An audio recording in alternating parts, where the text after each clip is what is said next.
They sound carefree, but they take acts of remembrance very seriously. Pride in the Soviet veterans of the Second World War is deeply ingrained. It reminds me of my great-grandfather who fought in the war. He was in Berlin.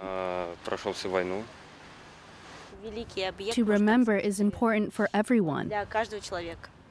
2 years ago, ELISAVETA and DIMITRI joined UNARMIYA, billed as a patriotic movement for young army cadets. It was created 6 years ago by Russia's Ministry of Defense. They're trained to assemble assault rifles in under 30 seconds. They even learn how to prepare for a chemical attack. Children as young as 8 can join this military programme, and it's claimed there are more than 1 million cadets across Russia. Education is centred on history and patriotism. Critics have called it a loyalty factory. Others say it offers opportunities. I have become more mature, more disciplined. I've made a lot of friends in Moscow and elsewhere. I became more of a team player. I really needed that. More responsible too. I learned to understand others.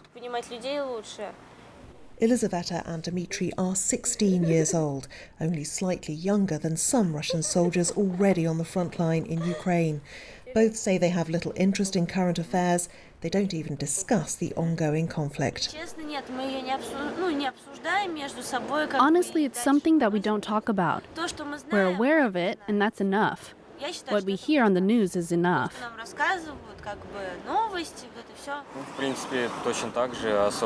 Personally, it doesn't interest me. I hear about it, but that's all. ELISAVETA dreams of becoming a pilot in the Air Force, while DIMITRI hopes to be a firefighter. Both are optimistic about the future. Patriotism in Russia takes many different forms. Alexander SUNGORKIN keeps alive memories of the Second World War with his extensive collection of weapons. This is a Russian automatic papacha rifle. Yes, papacha.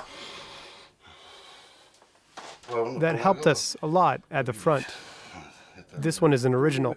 I wasn't born at the time, but thanks to these weapons, it's a bit like I was there. Every May the 9th, or Victory Day, this proud Russian celebrates his country's role in defeating Nazi Germany alongside his family. Every citizen must behave like a patriot and pass on that pride from generation to generation. It's essential. The family gathers to remember and tell stories about their relatives who served in World War II. You know that's your great-grandmother. She was one of 3 friends. They were nurses, military doctors. And that's my grandfather, Nikolai Petrovich. He drove a truck carrying a Katyusha rocket launcher. This journey from Moscow to Berlin took 4 years. How could you fail to be proud of that? How could you set it aside and forget? Like many Russians, they worry about friends and loved ones in Ukraine. The special operation, as it's referred to here, shook them deeply. I grieve for the Ukrainian soldiers and for ours too. I don't want there to be a war between 2 sister countries, but we can't go back. It's too late, but it saddens me so much. When this military action started, I cried for a month. I cried every day. For this family, patriotism does not mean unconditional support for the choices of their president. Their love for the country their ancestors defended remains undimmed, but there's little appetite for bloodshed in Ukraine.